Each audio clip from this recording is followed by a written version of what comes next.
Donnie Glover Show. Be more news.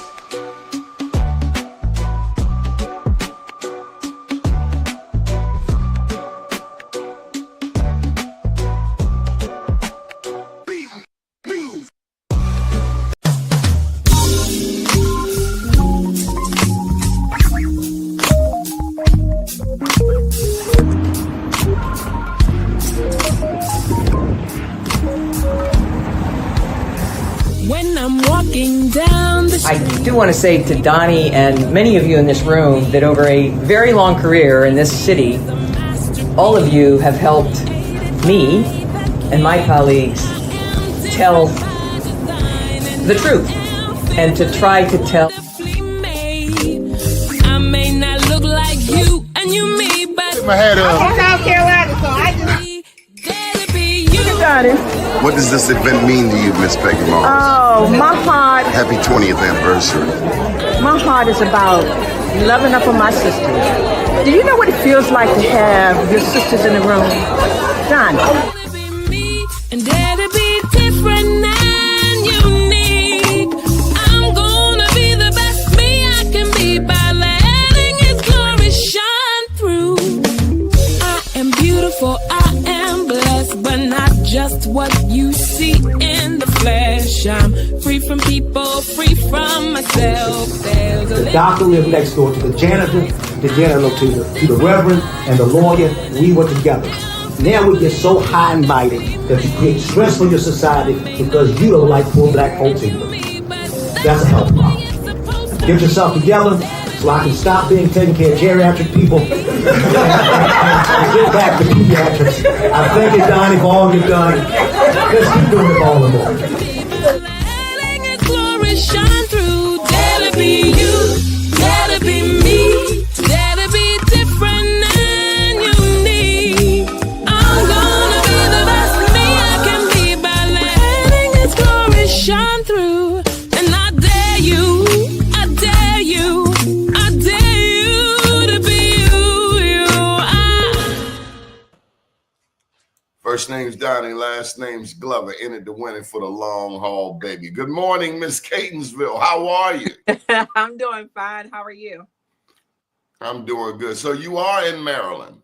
I am. I am in the Catonsville area. Okay.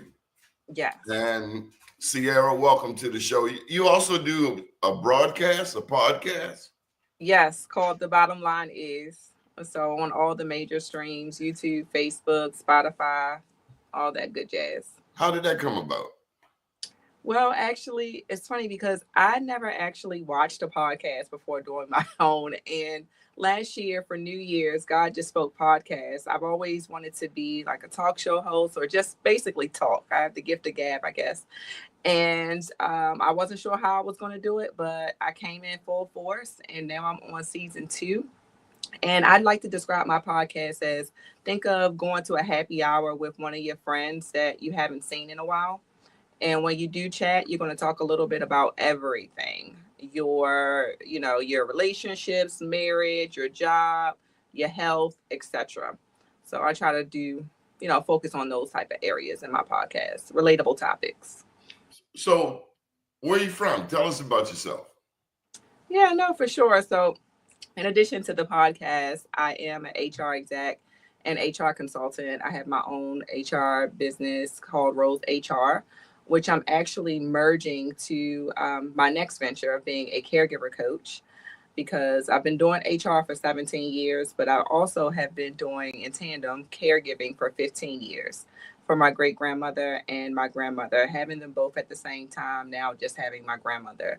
So it's been a lot of dedication, sacrifice, etc. In getting all that done. But that really defines my life outside of social. That's enough. How did COVID impact it?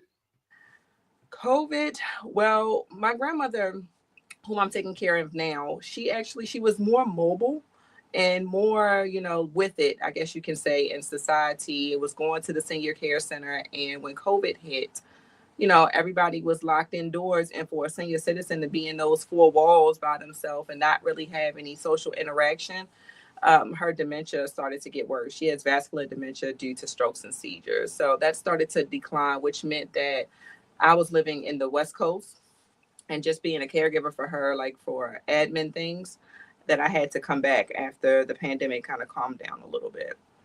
Are you the only grand? No, I get that question all the time. I'm actually the oldest, but I am the main grandchild that assists. So I'm really her only person, as well as my aunt, who is her sister. Where your cousins at? They out there doing their own thing. I don't know, They figured there's always one loyal, at least one loyal brand. Yes, always one every time. It never fails. I don't know how I became that one. Somehow I think my grandparents did some type of mojo. As a child, they were grooming me, having me in my little doctor bag to be in this role. So, and here I am. And that's challenging in our community. I guess it's challenging in any community, but no, for sure. And I didn't realize until this year the amount of caregivers in the US. And so I did some research and some statistics, and it was 53 million caregivers in the US. I was just blown away at that number because, one, it's still growing because we have the baby boomer generation as well. And a lot of times when people think of caregiving, they think of just helping the older population, but it can be really any vulnerable adult or child that you're providing caregiving services for. So I want to also get rid of that stigma that it's just the older population too. But it's a lot of us out there. I didn't realize it. So it was mind blowing for me, actually. Because it's easy to stick somebody in a nursing home.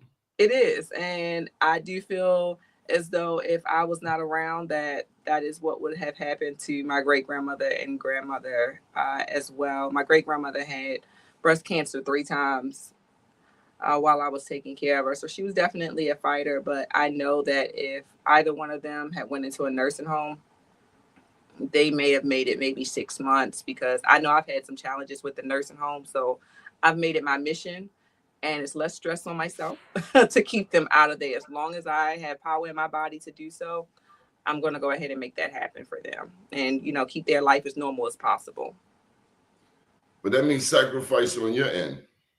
Yes, it has been a sacrifice, in doing some of the things that I had hoped to do as far as my career and moving. And I never imagined that I would still be in Maryland. I love Maryland.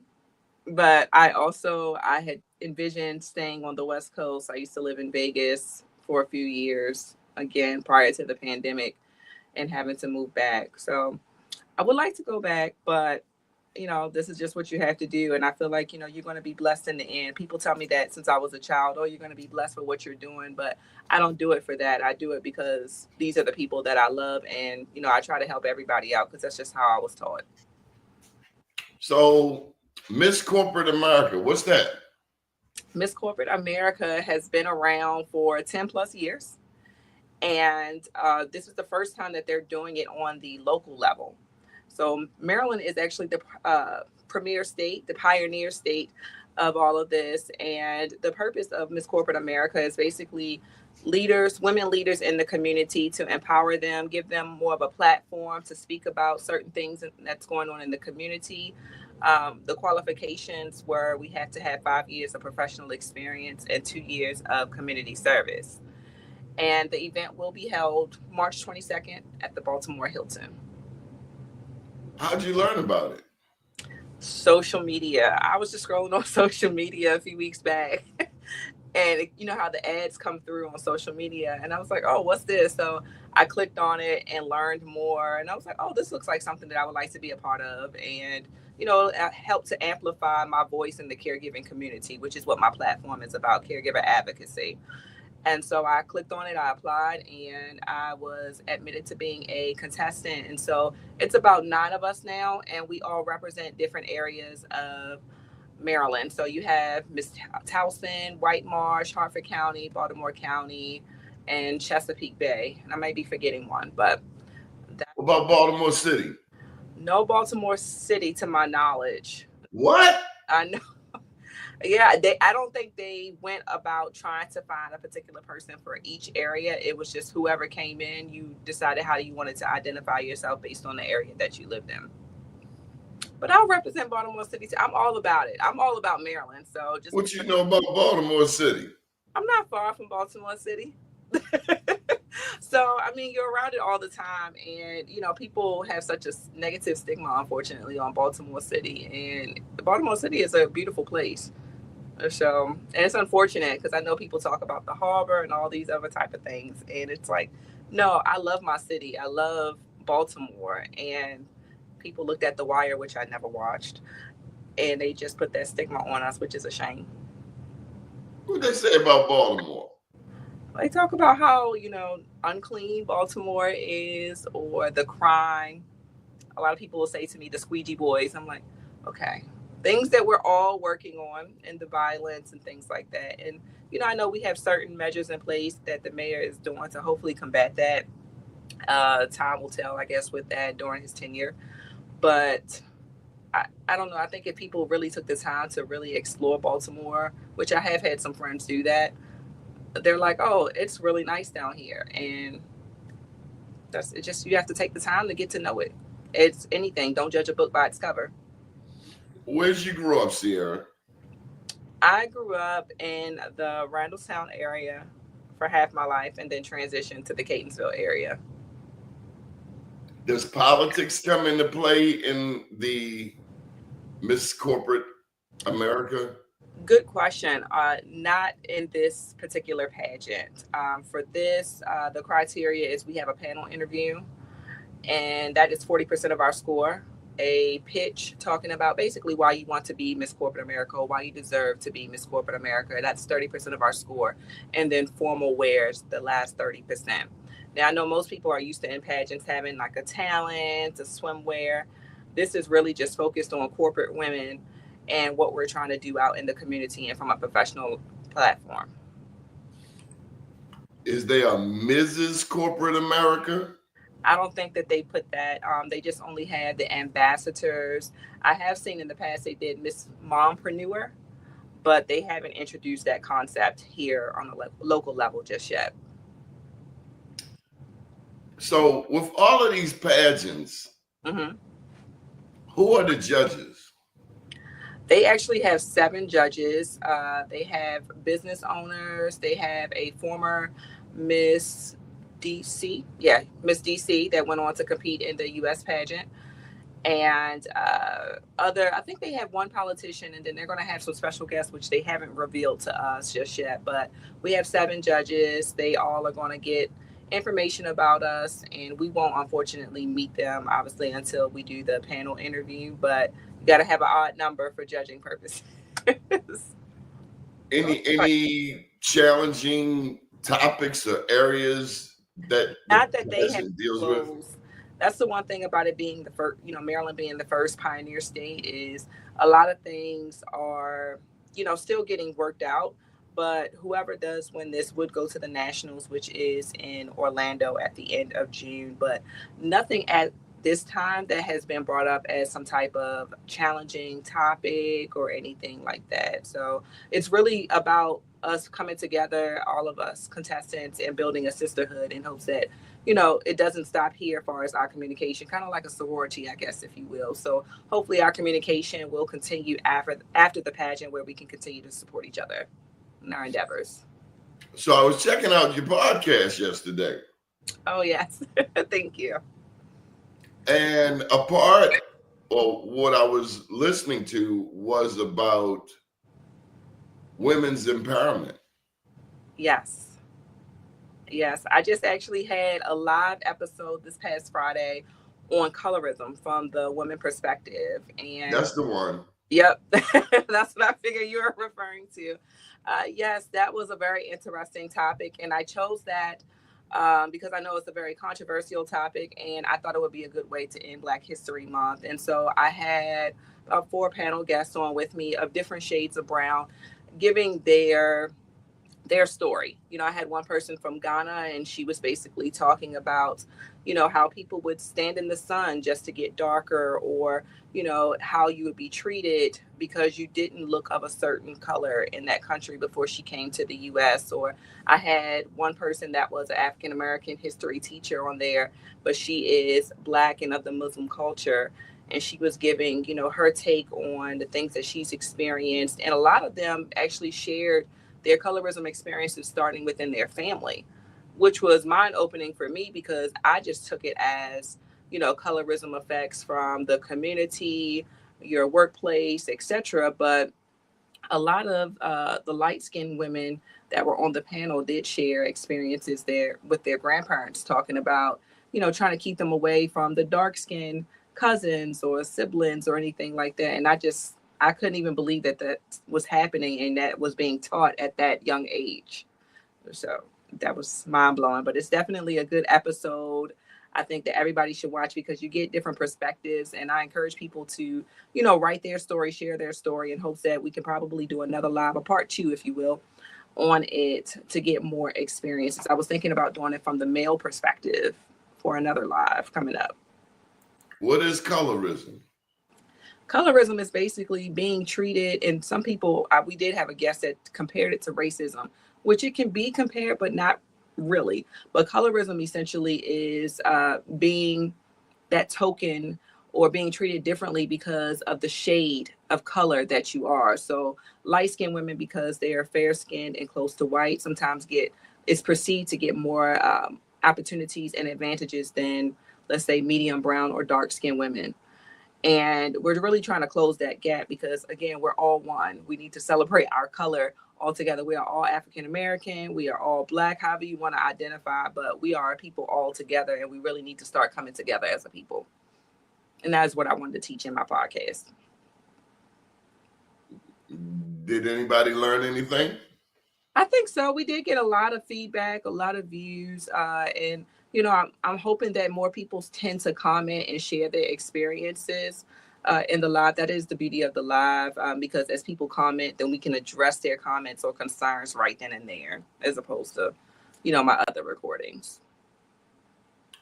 Prior to this, had you experienced colorism? And that's one thing. It was me and a panel guest. We had talked about, I think that because I'm such a positive person, and that's not a bad thing, I think that oftentimes I can be sometimes naive and oblivious to certain things that are going around me.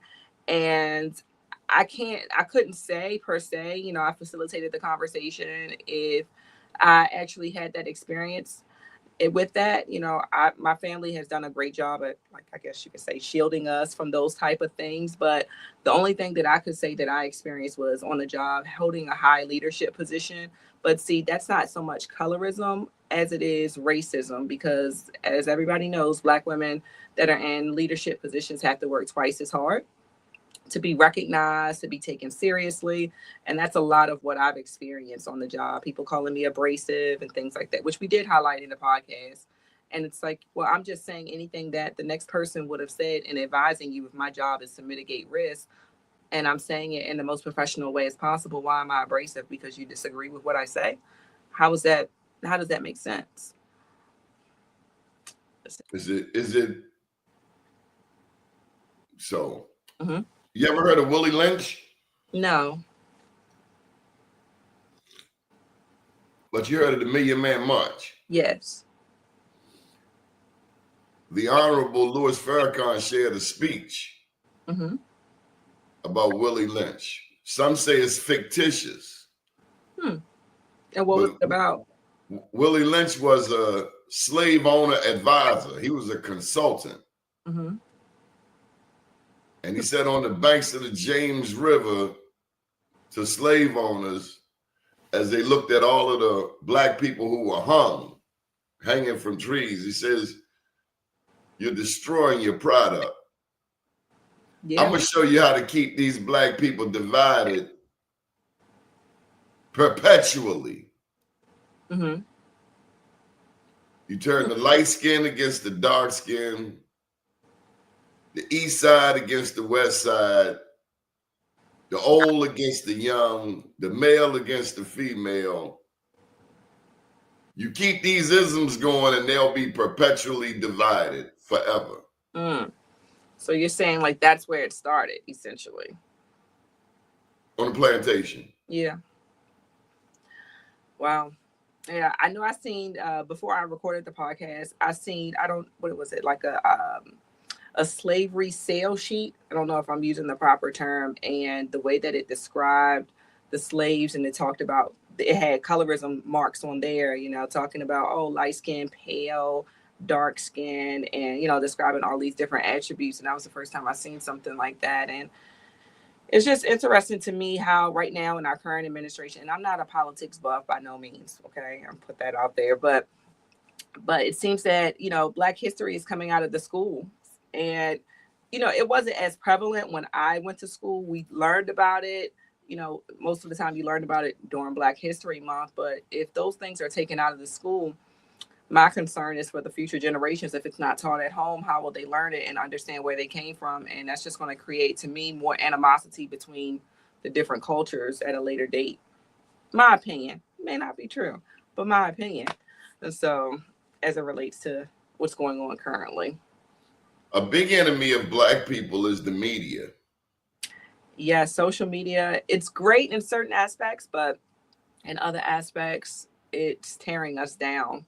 No, Sierra, long before social media. Oh, okay. I was just thinking of the now. Okay. Movies. Okay. And how we're perceived and how we, like, our Black actors and actresses and how they're being treated, or you're talking about from a different level? Yeah, how we are perceived, like the first feature film in America, The Birth of a Nation by D.W. Griffith. It portrayed Blacks as scared of our own shadow, buffoonish, real big lips, Yeah. real big eyes. Is we sick today, master? Right. No, I get you. When that's just a movie. Yeah. But that movie was imprinted in America's mind. Yeah, on how they perceive the whole culture, which is not true. It wasn't. Right. So we first have to learn and know our history. No, I agree. Like the fact that the first Blacks that came to America were not slaves. I heard that. I hadn't explored the topic, but I have heard that before. Oh my God. Yeah. Because it's something that's not taught. It's not taught. You know what I mean? So it's things that you find out just by exploring on your own, because those things were not taught in school, at least on my time. No, they have to be taught at home. Yeah. But there was a Black woman. Her name was Luzia. Luzia. Her bones were found in a cave in Brazil. They did the DNA test. She was a Black woman. She had a full forehead, like Brazilian women often do. And her bones were determined to be 14,000 years old. Wow. Okay. You do know the oldest civilization comes out of Africa. Correct. Yes. The Black woman is the mother of humanity. Yes. Although we're not treated as such, but yes, I do know that. We're the first human beings, the first civilizations. A lot of people want to go to Dubai. Do we realize that Dubai just ended slavery in 1971? No, I did not realize that. This is an education session now for me. No, I did not realize that, but I know that Dubai and how they treat people has come a long way. They will lock you up in Yeah, Dubai if real you don't quick. know what the deal is. Oh yeah. If you shout, you yell, any type of slurs, they're coming to lock you up. So Why do we want to get locked up to a country that just ended slavery? That blows my mind. no, I get Why? Why? Because, oh, Dubai is nice. Mhm. Take your ass on over there and let's see how it work out. Like if a woman Yeah. in Islamic countries, women can't touch men, the security guards, right. black women sometimes go to these countries with their own rules, Mm-hmm. only to find that they don't care about your rules. No, they don't. They So don't. we are more American than we realize. We are more westernized than Yeah. we realize. We are more entitled. Yeah, it's that line. We look at Elon Musk Mm.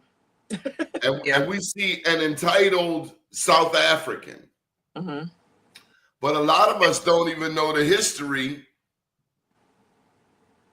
of South Africa. No. How did those white people get to South Africa? And how did they get their hands on all of our diamonds? Yeah. They say De Beers is a girl's best friend. Yeah. Do we really know what De Beers do? No, we don't. They exploit black people Yeah. for blood diamonds. Mm. But we want to look cute. No, I get you. I get where you're going. Okay. Let me bring it back home. You ever heard of the paper bag test? Yes. Yeah. You ever heard of Jack and Jill of America? No. Have you heard of the stigma of AKAs historically? Yes. So yeah, with the sororities and fraternities. Yeah. This is what I never understood. And I love my divine nine, my Greek people, power to you. But I've never wanted to be Greek. Mm-hmm. I've always wanted to stay African. Mm-hmm. And my thought is, if Africa is the mother of civilization, then why would I want to be a watered down version of Africa?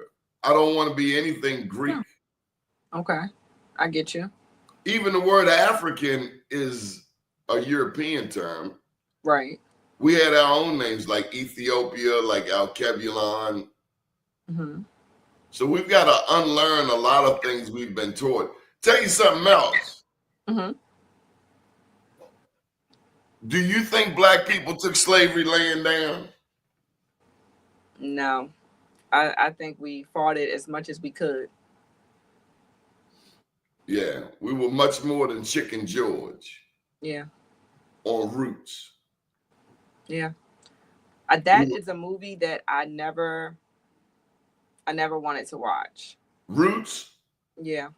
I never wanted to watch Django. Did you watch Django? No. I didn't watch it. But I have not watched it.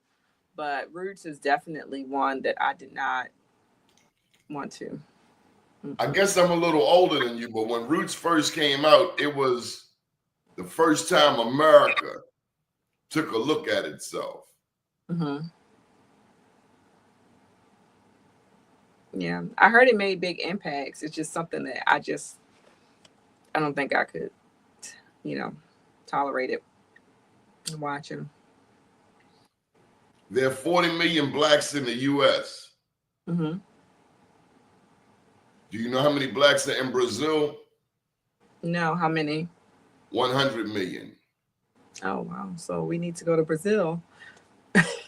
Those are our allies. Oh, okay.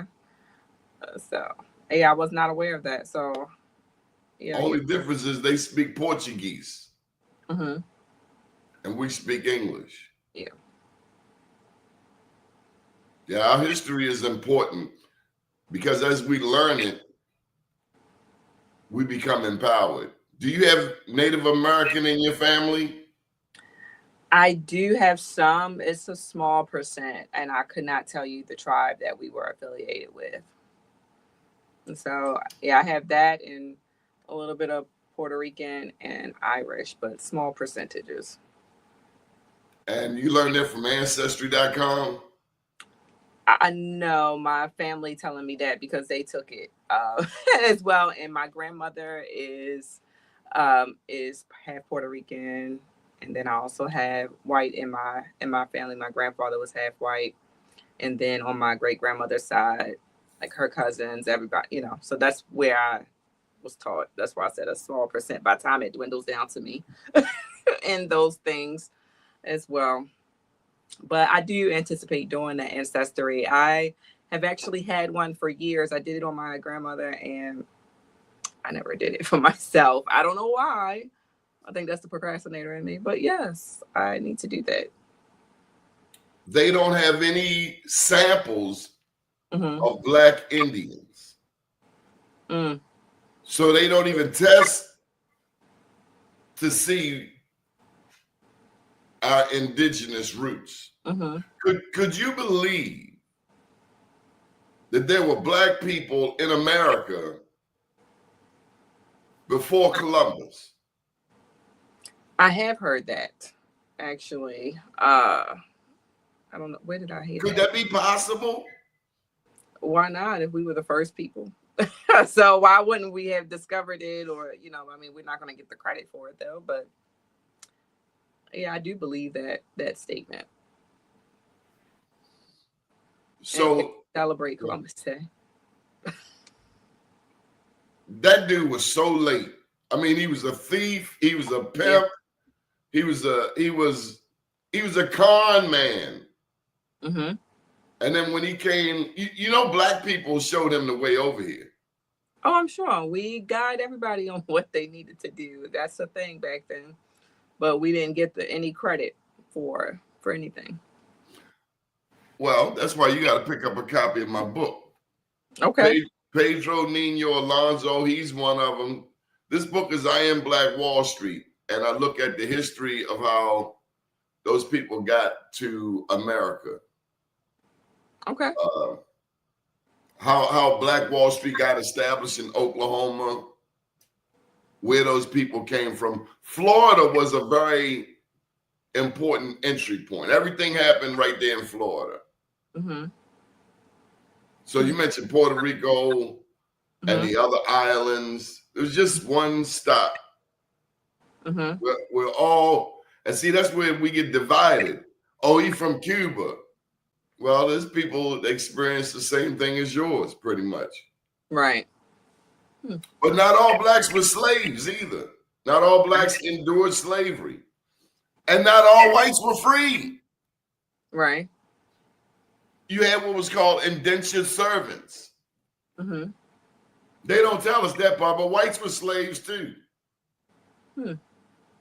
Okay. Yeah, I never really explored as far as like white slavery or anything like that. Oh my God.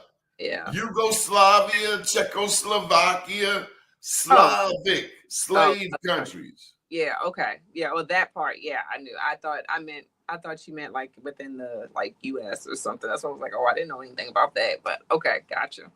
They tell me the term white people didn't come about until America did. Because prior to that, you were either French, Italian, German.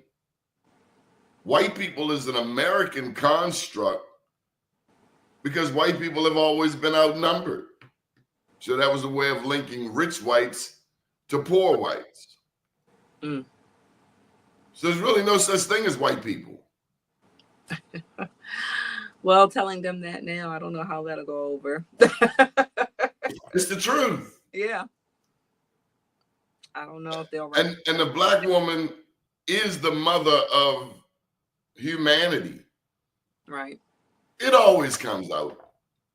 It always comes out. Sooner or later, you can't keep hiding the truth. Right. So we try to learn about our history. So back to this colorism thing, what did you conclude?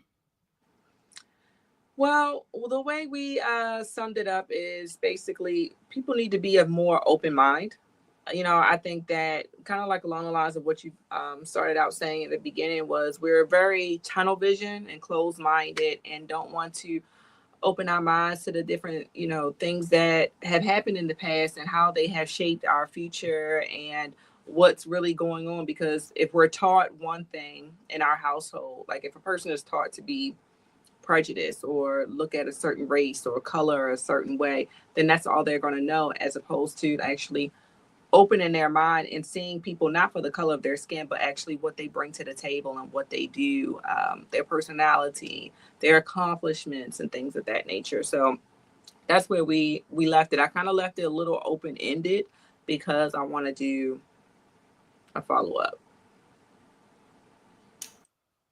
Tell me about the sisters. What are their perspectives on your show when it comes to Black men? Well, we all have a different take. So usually my week one is in regards to relationships, dating, as well. And I did a episode, a live called Does Size Matter? And I picked that topic to get people's attention, because people's mind goes to the gutter when they hear that, unfortunately. But this was from the woman perspective, the male perspective, and then I did a co-ed perspective in regards to far as size of bank account, height, how a person looks, like all of these different characteristics of a person, and asking if those things matter when you're trying to pick a mate. And I would say it was probably about 60-40. 60 meaning that people do care about those things, and then the other 40 is, well, I don't care about those things initially. I'm going to get to know you and then make a decision. So that was a very interesting topic. And actually this Friday's episode is going to be with a married couple, and they have been married for 20 plus years. So I'm talking to them about, their love journey, their growth, and how they've been able to keep their marriage stable. There was a time when we were. Say it again. No, I was saying my podcast, it goes from, relationships and dating and trying to meet people to now I'm talking to a married couple. So different levels and, of that life, just because I want to know how I can be married when that time comes for 20 years, because I'm not married. So I want to know, so when that time comes, or I know what characteristics to look for in a mate. Wow. So I'm bringing the heat for season 2. Definitely, I have some great episodes coming up. Last season, we talked about like grief and trauma. We did explore trauma part 2, exploring some, we talked about everything you would need in your life. We talked about fraud proofing last month. And let's see, I have women's health, because this is women's month, the month of March. So I'm going to potentially have another live this month for our week 4, talking about ways that women can, start now and taking care of themselves, because a lot of times, because we take care of so many other people, we put ourselves last. And we really need to start investing in ourselves, so that way, from a health perspective, we can have a great future. I have someone that's a stroke survivor coming up, someone that was dealing with a chronic illness and how they're still thriving. You can't let things that happen to you shape and define the person that you are. So how'd you wrap your brain around being a pageant contestant? Do all of a sudden you start sitting differently and walking differently? No, not exactly, because I've always maintained, my poise and different things like that. I started out modeling at a very young age. And I mean, it was locally. I've done a few things on a national level, but it was something that I just always have been taught to just carry myself a different way and, always respect and always, talk proper in certain settings and things of that nature. But no, I've never been a person to change who I am. That's something that I've always maintained. I even said, once I get rich and famous, I'm still going to be the same person. And people from elementary school that I get in contact with, they're like, you're really the same person. Yes, I'm not going to change. That is my authentic self. And that's all I can be, is my authentic self. Don't let money change you. That part. Everybody changes. Everybody evolves. Yeah, but if I'm going to evolve, I'm going to evolve in a positive way. I'm not going to evolve and be stuck up and things like that. To me, that just screams negative vibes if you're like that. You know, I've always been a person that says please and thank you. Anytime I approach somebody, it can be for the smallest thing. I'm just like, oh, thank you so much. I try to be very grateful and appreciative. And I feel like that's, you know, good karma. And I just like to treat people with respect. And I've always been taught to go and abide by the golden rule.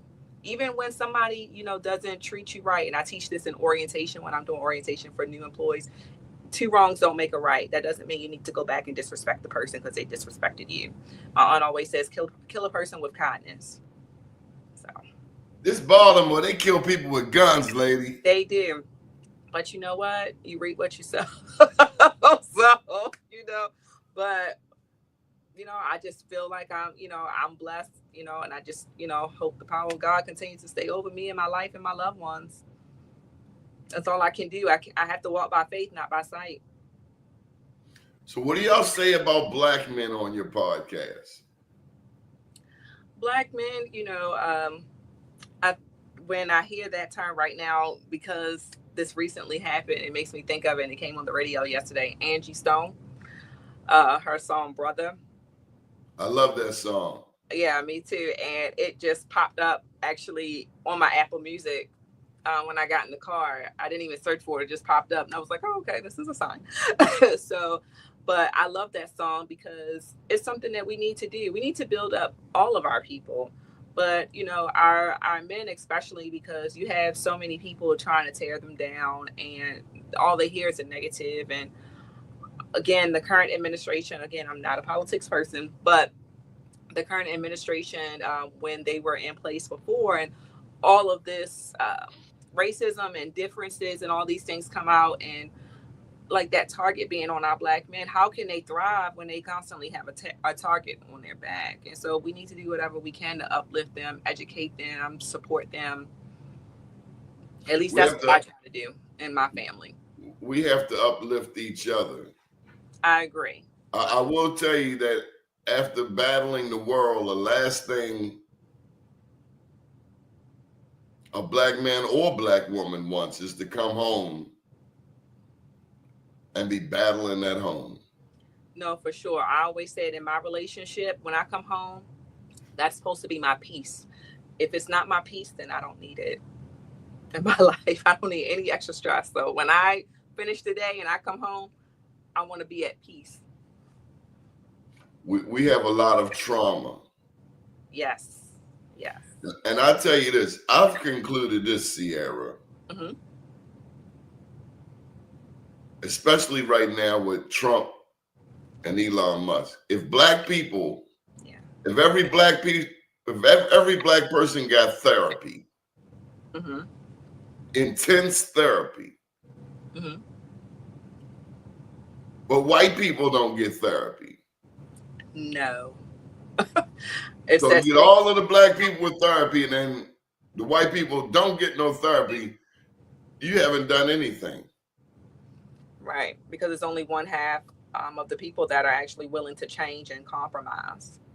And not all white people are sick. Correct. But the vice president and the president are very sick. That's not normal behavior. No. And the thing is, these people are in charge of the country. Yeah. Yeah, I know. Yeah. Did you see the way they treated the Ukrainian president? I did see a few clips. I didn't watch it in its entirety, but it was pretty brutal to watch. And I just the disrespect to all cultures continues to happen. And I just anticipate we're probably going to be in a war soon because people hate us in other countries. No, they hate them. Yeah. And when they come, I'm not going to get in their way. Yeah, no, I'm not either. I'm just going to move to the side. Now say, there he is right there. Yep. He over there. I'm good. I'm over here. Yes, definitely. Now, Sierra, you say you're not political. No, I just, I know what Sierra, what I see. I disagree, Sierra. What? Everything we do is political. Okay, well, I can see that. But I'm not, I don't look at myself as a politics buff. I don't watch, CNN and all those. I don't, look at that stuff constantly to be fully thrusted in it, to be educated on it, to really speak on it thoroughly. I don't like to speak on things that I fully don't know about. And you think Donald Trump knows what he's talking about? Oh, no, I didn't say it. I know he don't. But I'm not trying to be like him. So by no means, we are in a whole different category. He over there. Yeah. But we will suffer because of his choices. I know. I hope these 4 years go by pretty quickly and that we all make it through. That's all I can do is pray. 4 years gonna be 4 years.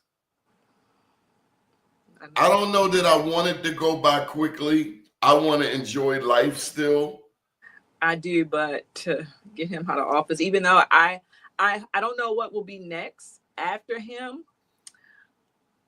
But somebody gonna push him into the Atlantic Ocean. I don't see him being around 4 years. I mean, they're breaking all kinds.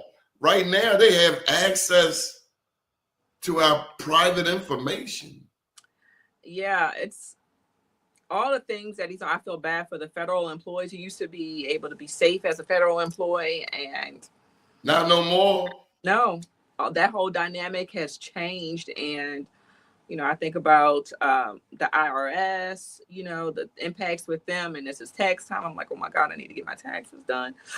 But and then I think because I take care of an older adult, April 1st, Medicare patients will no longer have the opportunity to do telehealth visits, which is very helpful to a lot of people that can't get out. Oh, they know that. Yeah, and I'm just like, so we're just destroying. We're just going to keep on destroying everything one by one. Okay. Yeah. It's ridiculous. You ever watched the Boondocks? I have watched a few episodes of the Boondocks, yes. Yeah, I know there was one episode they did on Martin Luther King waking up out of a coma. Okay. And he went to the club on a Saturday night, and he saw how we were acting. Oh. And he said he can't do it. He's not going to be able to do it, and he's moving to Canada. Yeah, I would say that to my friends. I was like, I think I actually said it last week to somebody, and I said. Oh, actually, I said it on the podcast. I said, if our ancestors, Martin Luther King, Coretta Scott, Malcolm X, etc., if all of these people, they probably rolling over right now just at everything that's going on. And I feel like sometimes they probably think that it's in vain, everything that they worked for. And it's sad. To me, it's just disrespectful to them. Like, I mean, they put themselves on the line for us, and this is how we pay them back. This is Women's History Month. Besides my mama and my two grandmothers, I have. I'm a big fan of Harriet Tubman. She's got to be the baddest sister to ever come through North America. Yeah, she was definitely a real one, for sure. She put herself really out there on the line, but. I mean, I look at it as today, like women networking and coming up with a plan. Like we are, she started that. Definitely a pioneer. She had her freedom, but she went back to get other people. Yeah. Sierra, how many of us would do that today? Not many. You made it to Catonsville, but the assignment is to go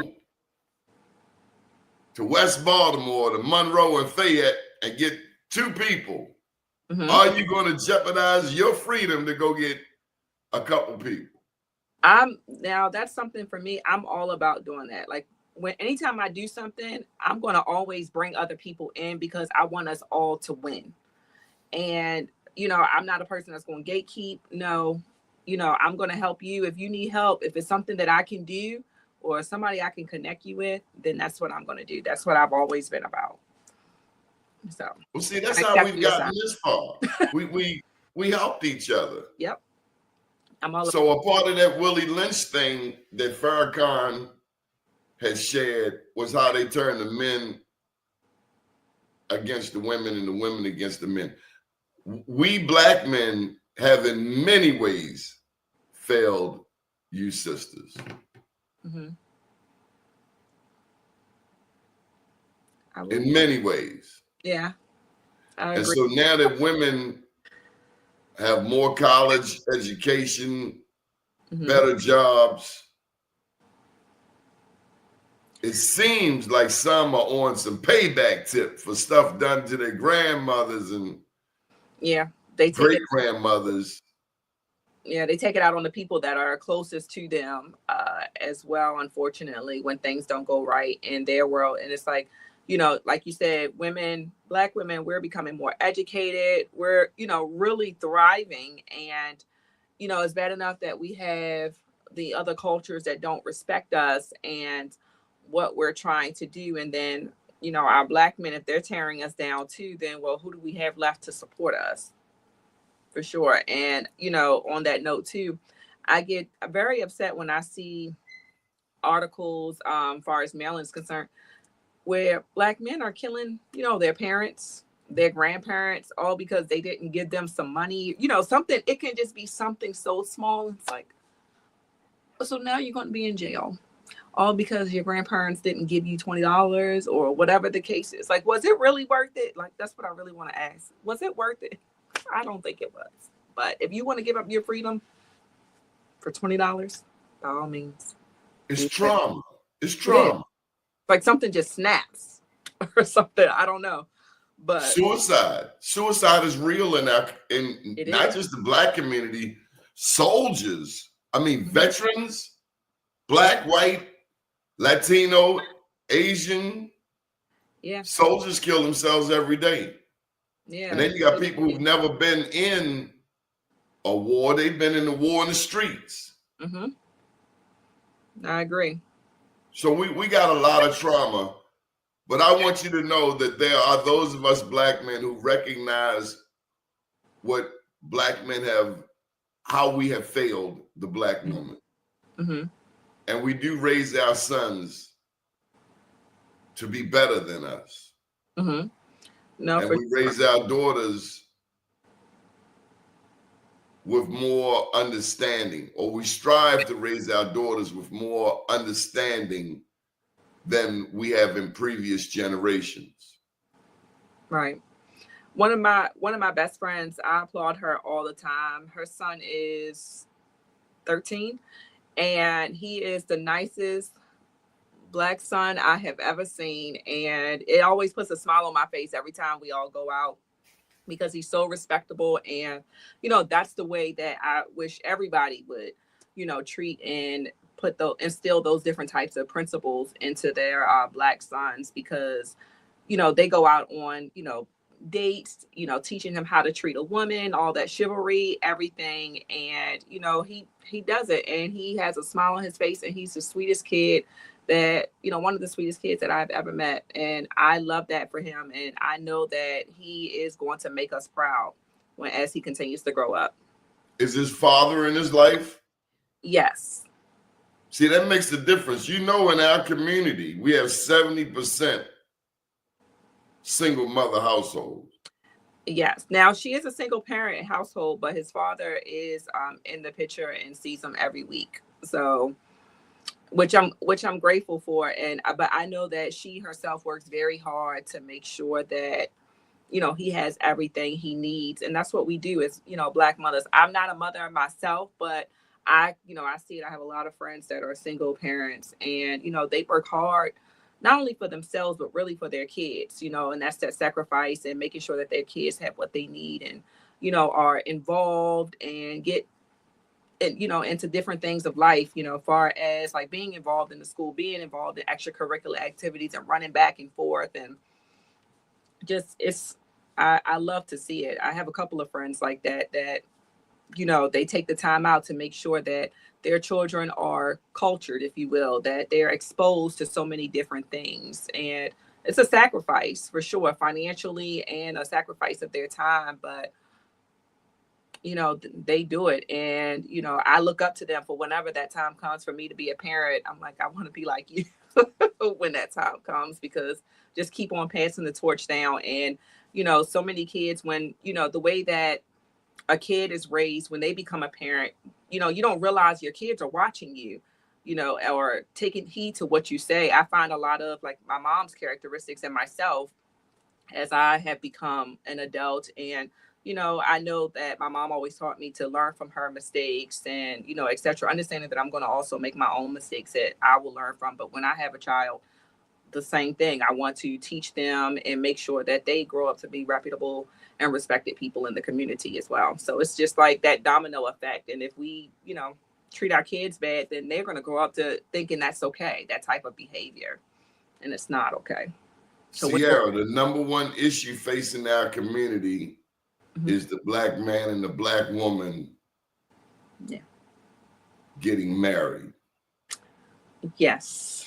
There was a time when we were the most married community. Talking about 1950s, 1940s. We were more married than any other community. Yeah, that's what I think of back in the day, love. Like I seen my great grandparents who were married for like 60 plus years, and I used to say, "Oh, I want that kind of love. I want to be celebrating my 50th anniversary." We all do. Yeah. But then America started to permeate our traditional values. Right. And we lost a lot of who we are. So what I'm getting to is you got 70% single mother households. An elder gave it to me like this. We only got a couple minutes. An elder gave it to me like this. As you're choosing your spouse, you have to find out your spouse's relationship with their father and their relationship with their mother. I agree. Because if you have 70% single mother households, then quite possibly you got 70% of the men who have not been influenced by a man. Right. And that's very important. Where you get this more emotional man is more like his mother than his dad, because he really didn't see his dad much. Right. So it took two to make it, the baby. And it takes two to raise the baby. And I just hope our music. There was a time when I grew up, if you called a girl a B, 3 o'clock come, you fighting. You fighting somebody. Yeah. But now we have done that so much that now sisters are referring to themselves as. Yeah, that's something we talked about on the colorism episodes. It's like we're looking at those terms, the B word and the N word, as like words of endearment, and that's not what they're supposed to be, and that's not how they're supposed to be used. But because of society, it's making it appear that way, and it needs to stop. Because everybody want to go to the party. And I'll say too, just to, make note on what you said about the 2-parent households. I just had this discussion on a recording for another podcast episode that, this is why too, a lot of, if it's a single woman household, that I noticed that a lot of them put their children into sports. So that way they have the guidance of usually the Black man from a sport, like a coaching person that can also assist too. That's something we were talking about last week. But I think that's important too, because at least they have some influence and they're around other Black men, Black boys that can also have some type of hopefully positive effect on their upbringing too. And I didn't even get into the prison scenario. Yeah. No, I got you. We only 15% of the population Black men alone are 40% of those incarcerated. Black women are the fastest growing demographic. So final question, what can your victory as Miss Corporate America do to bring attention to the issues in our family? And I'll give you a chance to give your closing statement as if you're at the pageant right now. We present to you Miss. No, for sure. Thank you so much. So, again, my platform is on caregiver advocacy. And as far as what I can do, all I can do is continue to coach and help. And I think about the older generation and trying to preserve that type of generation in hopes that they can still make some type of impact on our younger generation. So many people are close to their grandparents. So, I take heed to that and what they do, because grandparents are important. I always felt like grandparents they shaped me as I was growing up and in the community and keeping me involved. But again, I appreciate the opportunity to be on here to talk with you, Doni. And, if you want to know more about me and what I'm doing in my pageant, again, the pageant is on March 22nd. If you follow me on YouTube, Facebook, or Instagram, I'm at CECTHEDIVA, and that's D as in David and V as in Victor. Or you can look up the bottom line. What was the name of that again? What'd you spell? My tagline, if you will, or my handle, I'm sorry, on social media is CC the Diva. So CECTHEDIVA. So I was going to ask you, who is CC? Is that Sierra? That's my nickname. Sierra, my nickname is CC, and then as far as Diva, it stands for Divine Intelligent Vixen with Attitude. Well, you go ahead now. Now, do people vote somewhere? How can people? So if you go to my page, you'll also be connected to and click on my link tree. You'll see where you can purchase tickets for the event as well as visit their social media. So we were creating media videos to talk about our platforms. They will be posted on the social media sites, which people can vote for. That is a subcategory award that can be won, but it also gives you an opportunity to see all of the women, and what we do in our community. So, and that handle is md.misscorporateamerica on Instagram. When I heard the title, Sierra, the first thing I was like, I've never heard of this in all of my life. Who came up with this? And so the creator, her name is Anissa, and the purpose of her creating it is, again, to give a platform to, Black women. We have to, again, work so hard, and yet we're so multifaceted and have. A Black person founded this. Yes. Yep. Oh. Okay. Yes. And she has, African Americans on her team as well that have created this, and it's open to all women. It's not just Black women as contestants. So it's people of all different backgrounds. You ain't got to explain that, because I'm looking out for us, because clearly other people are trying. I'm glad to know it's Black owned. Yes. Or Black founded. And no slight, but we done played that game over there. Yeah. And it don't work. No, I get you. Yeah. Yeah. So, and for me, this is a full circle moment. I've only done one pageant, and that was when I was 4, and someone of a different race won, and that was the popular race at that time that won. And so my mother gave up, and my mom was young, and so I was just like, well, why'd you give up? I was like, this is 1990. I mean, those things are going to happen. You got to keep going. So for me, it's also a full circle moment to have this opportunity again and run it, my campaign, the way that I want it to be ran, and be able to say the things that I feel that need to be heard. You can always start your own pageant too. Just want you to know that. No, for sure. I have a lot on my plate, but we'll see, maybe down the line. CC the Diva, thank you for joining us today. No problem. Thank you so much for having me. Take care. Good deal. Good morning, world.